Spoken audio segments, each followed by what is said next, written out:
Saludos tecnoditos, soy José Luis para Cambatoni.com.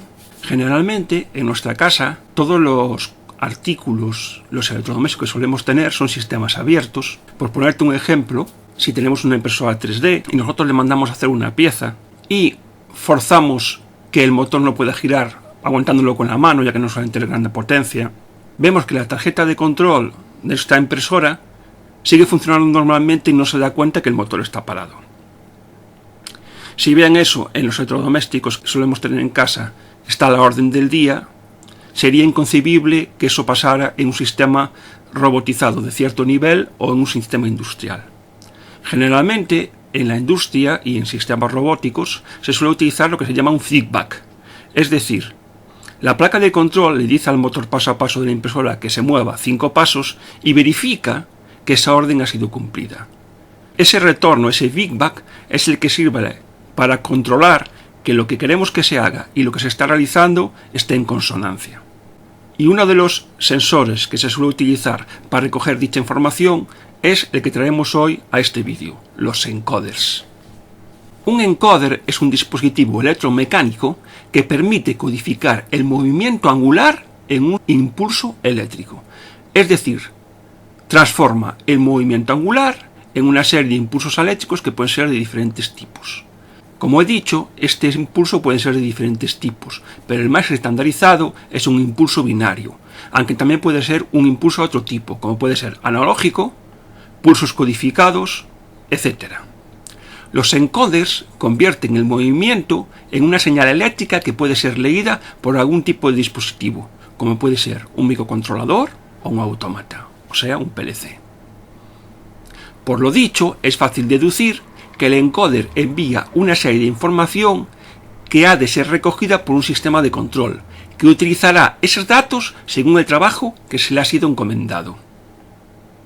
El encoder envía una señal de respuesta que puede ser utilizado para determinar la posición, conocer la velocidad o la dirección de un dispositivo.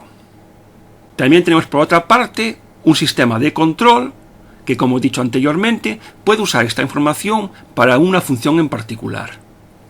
El encoder es un transductor rotativo que mediante una señal eléctrica nos indica el ángulo que ha girado.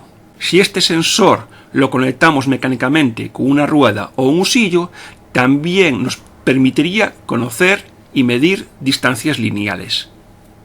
Dentro de los encoders podemos encontrarlos de dos tipos, absolutos e incrementales. Los encoders incrementales proporcionan información sobre la posición, el ángulo y las revoluciones. El número de impulsos por vuelta que el encoder transfiere al controlador determina esta información. A mayor número de pulsos por vuelta, mayor precisión. A continuación, el control calcula la posición actual contando esos impulsos. Gracias al gran número de variantes, los encoders incrementales se pueden adaptar de forma óptima a las aplicaciones de automatización industrial, logística y de procesos. Los encoders incrementales ofrecen información sobre el sentido de la marcha y la velocidad. Para ello, estos encoders pueden montarse directamente en el motor, en un eje o en una rueda rotativa. Los encoders absolutos detectan el movimiento rotativo de un eje en incrementos angulares específicos. Cada incremento angular tiene asignado un patrón de código inequívoco. El número de patrones de código por revolución determina la resolución. Cada patrón de código constituye una referencia inequívoca y transmite, por lo tanto, una posición absoluta. Dependiendo de la interfaz, también puede transmitirse otra información como la velocidad o los datos de diagnóstico. Los encoders absolutos se usan en las aplicaciones de automatización industrial y logística para la detección absoluta de un movimiento rotativo horizontal o vertical. ¿Cuál es la diferencia entre los encoders absoluto y los encoders incrementales? Los encoders pueden producir señales ya sea incrementales o absolutas.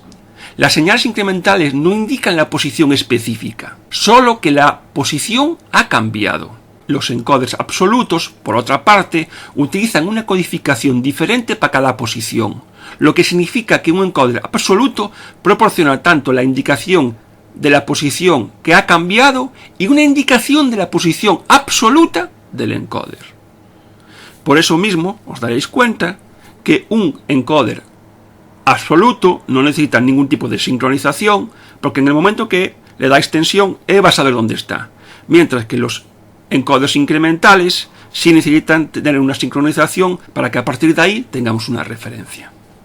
Los encoders utilizan diferentes tipos de tecnologías para crear una señal, incluyendo mecánica, magnético, óptico y de resistencia.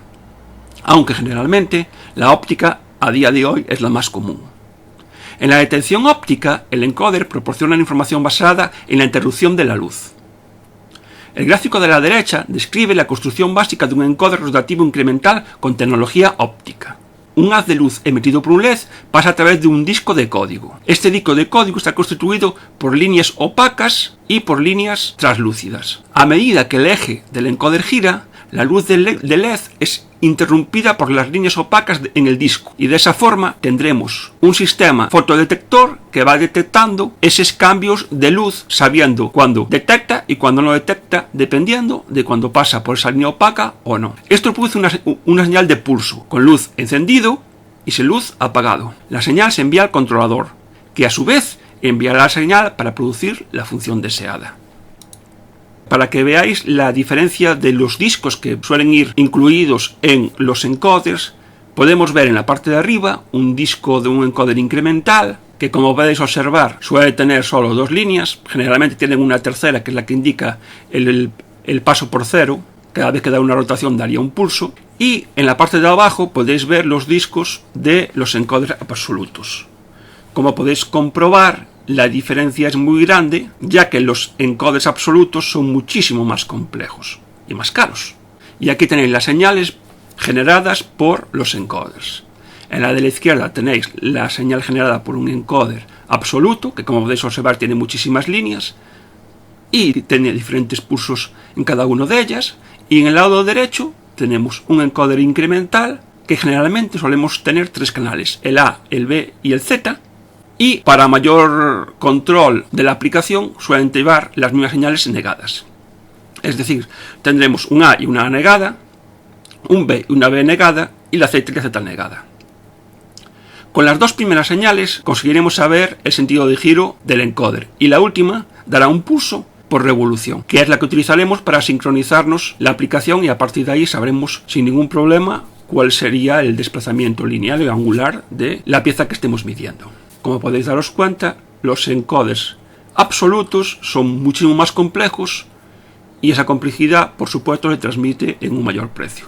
Por eso, generalmente, salvo en aplicaciones muy específicas, se tiende a utilizar más los sensores incrementales, que suelen ser válidos para la mayoría de las aplicaciones. Y ya sin más, os voy a poner unas cuantas aplicaciones donde se utilizan los encoders incrementales para diferentes funciones. Y aquí tenéis el caso típico de la utilización de un encoder. Estamos hablando de un motor que va acoplado a una reductora y que hace girar un tornillo, un bitornillo en este caso, de unos 4 metros de longitud. Es un motor de unos 1500 amperios y que, como siempre, va controlado por un encoder que a su vez va conectado a este variador, que es el que gestiona la potencia y las revoluciones que tiene el motor en cada momento. Este es el caso típico, podría presentar cientos de ejemplos como este. Este es otro caso parecido, no tiene nada que ver. En este caso el encoder es un encoder absoluto, no va conectado directamente a un motor, sino que a través de una correa está controlando el giro que se produce en una parte móvil. Ese giro se sabe siempre cuál es su posición, ya que, como digo, es un encoder absoluto.